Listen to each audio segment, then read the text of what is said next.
월간조선 정혜연입니다. 월간조선 최우석입니다. 이제 정혜영 기자랑 계속 이제 우리 전교조에 대한 얘기를 나누고 있는데요. 이제 주위에서 전교조 교사들이 아이들을 물들인다, 뭐 이런 얘기를 많이 들어보셨는지 모르겠습니다. 저는 아직 자식이 학교 갈 나이가 아니라서 이런 소리를 들어요. 근데 애기들 때문에 듣는 건 아니고, 예. 전교조 때문에 나라가 망한다는 분들도 자주 뵙니다. 예. 하지만 정작 전교조의 문제가 무엇인가? 라고 물으면 선뜻 이제 답하기는 좀 어려운 게 사실입니다. 전교조의 문제를 오래 연구해온 학자의 입을 빌어서 전교조가 왜 우리 사회에 무리를 일으키는지 한번 따져보도록 하겠습니다. 예. 우선 뭐 모든 전교조 소속의 교사가 다 이렇다는 것은 아니고요. 뭐 그렇지. 다를 수 있겠죠, 개개인별로. 그렇죠. 뭐 성향은 비슷하지만 행동을 어떻게 하느냐 다를 수 있고, 다 그렇죠. 그러니까 모든 나 전교조에 소속돼 있는데 그럼 나 이렇지 않다, 그런 비판 있을 수 있고 뭐 받아들이겠습니다. 단지 우리 사회에서 얘기하고 있는 전교조, 그리고 전교조 문제를 미국 대학에서 연구했고 교육부에서 또 청와대 파견 근무 시절에도 전교조 문제를 다뤘던 분의 입을 빌어서 이제 말씀을 드리겠습니다. 그 정기호 교수를 네. 말씀하시는 거죠? 예. 이분이 워낙 이분 인터뷰가 없어요. 그런 것 이분이 같아요. 인터뷰를 안 예. 하시는 분이어가지고 어떻게 또 잘 하셨네요. 어떻게 그렇게 됐어요. 예. 그래서 한 번 그때 하시니까 인터뷰 한 5시간 했어요. 완전 그러고 나서도 하실 말씀이 더 있으셔가지고 선배 이제 긴 인터뷰를 잘 말씀 많이 들어주시죠. 제가 우리 그건 또 아닌데 이정현 그때 전 새누리당 대표 하시고 싶은 말씀이 많으신 분들이 좀 있어요. 우리나라 교육의 이념은 홍익인간, 인격도야, 생활능력, 민주시민. 그러니까 홍익인간이 돼서 이 이제 목표로 하고, 그것을 위해서 인격도야를 하고 생활능력을 갖추고 민주시민으로 자란다. 제일 큰 대전제가 홍익인간, 네. 널리 이롭게 하는 인간이 우리의 교육 이념이에요. 그렇죠. 우리나라의 예. 교육 이념. 홍익인간 모처럼 됐죠. 그러니까요. 예. 전교조의 이념은 더불어 사는 인간, 민족교육, 민주교육, 인간화 교육입니다. 근데 여기서 또 더불어가 나오네요. 더불어.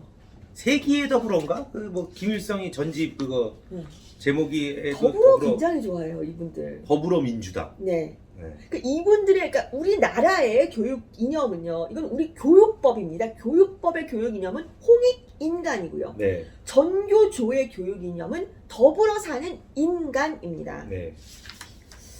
그 더불어 사는 인간, 그냥 얼핏 들어봐서는 뭐 더불어 사는 인간이 뭐 이렇게 크게 문제가, 더불어라는 말이 많이 쓰긴 하지만 뭐 문제가 되나 할 수 있는데, 우리 같은 사람들은 딱 아는데 일반 분들이 들을 때 뭐 더불어 사는 거 뭐 그럼 나쁜 혼자 거야? 살아? 그렇죠. 그러니까요. 뭐 그럴 수 있죠. 충분히. 네, 인간이 혼자 살아야지 더불어 사는 인간이 뭐가 틀려? 이렇게 그렇죠, 말을 그렇죠. 하실 수 있습니다. 충분히 말할 수 있죠. 이게 뭐가 문제인지를 말씀드리겠습니다.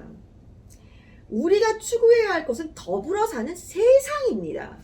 더불어 사는 세상이라면요, 더불어 사는 세상을 위해서 더불어 사는 인간도 있고 혼자 사는 인간도 있고 이상한 일을 하는 인간도 있고 다양한 부류의 인간이 있는 겁니다.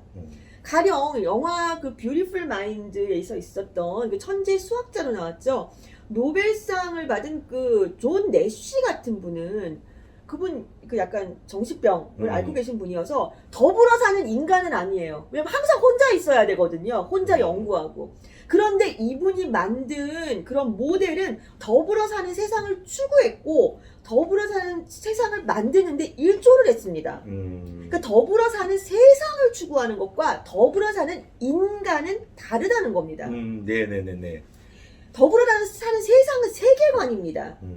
그런데 교육은 세계관이 아니라 인간관에 기초를 해야 되는데, 네. 쉽게 말해서 이 좌파들은 더불어 사는 세상이라는 거를 슬쩍 단어를 바꿔서 더불어 사는 인간, 그 얘기는 뭐냐 하면 다 똑같이 살아야 된다는 소리예요. 그래서 더불어서 같이 살려면 네, 똑같아야죠. 획일화 해야 된다. 공산주의잖아요. 네, 다 똑같이 살다는 거죠. 다 같은 방향으로 보고 같은 방향으로 걷고 같은 걸 먹고 같은 걸 추구하자는 거예요. 그러니까 이게 저도 더불어 사는, 뭐 헷갈릴 수 있어요. 뭐 더불어 사는 세상, 더불어 사는 인간 헷갈릴 수가 있는데 이렇게 큰 차이가 있더라고요. 근데 이 좌파들은 이걸 알고서 교묘하게 이거를 훌쩍 바꾼 겁니다. 좌파들이 근데 그렇게 뭐 머리가 좋습니까? 더 많이 겪어보시지 않으셨습니까? 이 정기호 교수는 우리나라 공교육의 이념은 홍익인간, 즉 널리 이로움을 주는 인간이 맞다. 헌법 제정 과정에서 홍익 인간을 정치 이념으로 헌법에 놓자는 얘기도 있었는데 재헌법에서 빠졌고 교육법 제1조에 이 홍익 인간을 교육 이념으로 넣게 된 것도 우리가 유사일에 지향해온 인간관이 홍익 인간이었기 때문이다. 네. 알겠습니다. 자, 그러니까 전교조가 지금 지향하는 더불어 사는 인간이라는 아주 큰 대전제부터 문제가 있는 거고요. 자, 그 다음에 더불어 사는 인간을 위해서 전교조가 하는 것이 민족교육과 민주교육입니다. 네. 민주 다 좋잖아요. 예를 들면 그렇죠. 뭐 우리 한민족이고 이거를 줄이면 더불어민주당 아닙니까? 그렇죠. 네. 자, 이것은 뭐가 문제냐면요. 우리나라 한민족의 민족교육론의 뿌리는 두 개라고 합니다. 네. 하나는 김일성주의 주체사상을 바탕으로 한 북한과 이게 이제 민족과 제일 조총련이 추구해온 민족교육론이 한 개고요. 또 하나는 중국 연변 자치구의 조선족이 중국 교육을 벗어나서 소수 민족 자치 목적으로 만든 민족 교육입니다. 그런데 지금 조선족 저건 없어요. 왜냐면 중국이 공산화 정책을 통해서 거의 다 뿌리가 뽑혔기 때문에. 네. 따라서 전교조가 말하는 그 두 개의 뿌리 중에서 하나는 없어졌으니까 전교조가 말하는 민족 교육론의 뿌리는 바로 김일성주의 주체 사상입니다. 네네네네. 뭐 이름도 비슷하니까요. 그렇죠. 아까 말씀드렸지만. 예. 이거를 바탕으로 통일 교육론이 펼쳐지는 거예요. 그렇죠. 그러니까 원래 민주주의 국가에서의 공교육은 그 국민 형성, 그러니까 백성을 이렇게 국민으로 잘 교양하는 거, 고양시키는 게 이제 목표인데 이 대한민국의 이 전교조가 주장하는 거는 민족을 종족이라고 잘못 본 거예요. 그래서 우리나라 이 땅의 그 국민들을 민족교육이라는 이름으로 전부 다 김일성 주체사상을 퍼뜨리고 있다. 다 한 곳으로 가자는 거죠. 그러니까 그러면 인간화 교육론 그것도 뭐 이름이 거의 비슷한 인간화 교육론 다 비슷한 내용이죠.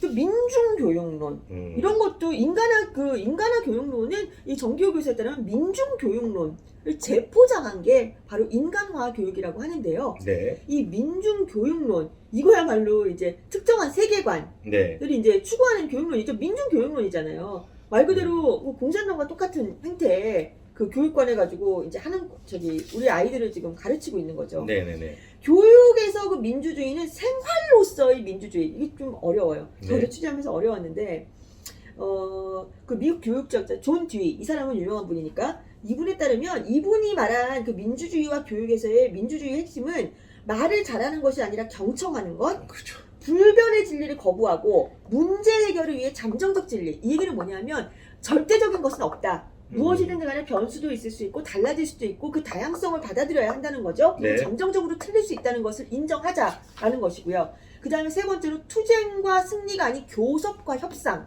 그러니까 민주주의에서의 그 교육은 잘 듣고 절대 진리 같은 것은 없다. 그렇죠. 그러니까 틀릴 수 있다는 것을 인정하고 세 번째 싸우지 말고 협상하고 교섭하는 거 그거를 가르치는 거예요. 그런데 그러니까 전교조에서의 민주교육론은 이와 정반대입니다. 경청 안 하고 계속 의미 없는 말을 하고 있고 주체사상, 헤게모니론, 자본론 같은 그런 걸 가르치고 있고 협상을 할 줄 모르고 계속 싸우고 있고 정말 이 행동으로 봐도 이 전교조가 하고 있는 것이 정말 완전히 문제가 있는 것이죠.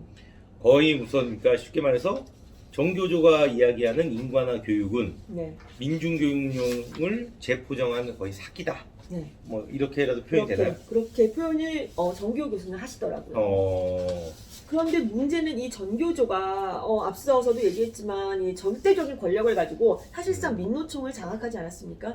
왜 그러냐면 그 레닌이 예전에 얘기했을 때 레닌은 이제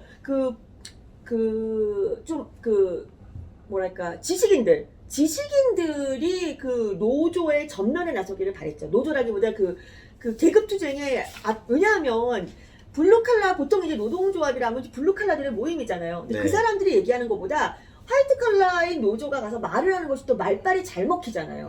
네. 그렇기 때문에 레닌이 이렇게 표방했던 것은 그 인텔리찬타라고 해서 인텔렉추얼한 사람들이 그 땅을 꿈꾸는 것, 그것을 가장 최고로 했는데 지금 전교조는 사실 다 교사들이잖아요. 네. 교사들은 인텔리전트한 사람들이죠. 음. 이 사람들이 민노총을 장악할 수밖에 없는 이유가 그들의 그 인텔리전트함을 앞세워서 민노총을 장악하고 대한민국의 이제 이 노조, 또 이제 정부와 나란히 힘을 나란히 겨룰 수 있는 그런 조직으로 이제 변모한 겁니다.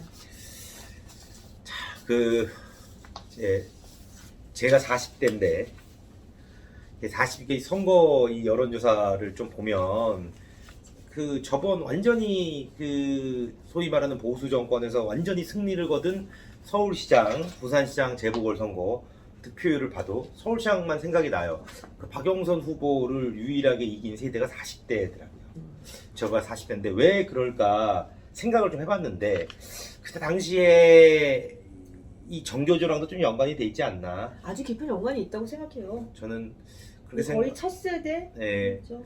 저는 이제 정교조 분들한테 교육은 받지 않았는데 뭐 운이 좋았는지 모르겠으나 네. 어쨌든 이 교육이 가장 중요합니다. 교육은 지금 이제 자라나는 분들이 어쨌든 우리 세상을 이끌 리더가 되는 날이 오기 때문에 교육이 엄청 중요한데 지금 그 정혜연 기자가 취재한 걸 이렇게 보면 참 이 대한민국의 위기가 올 수도 있다.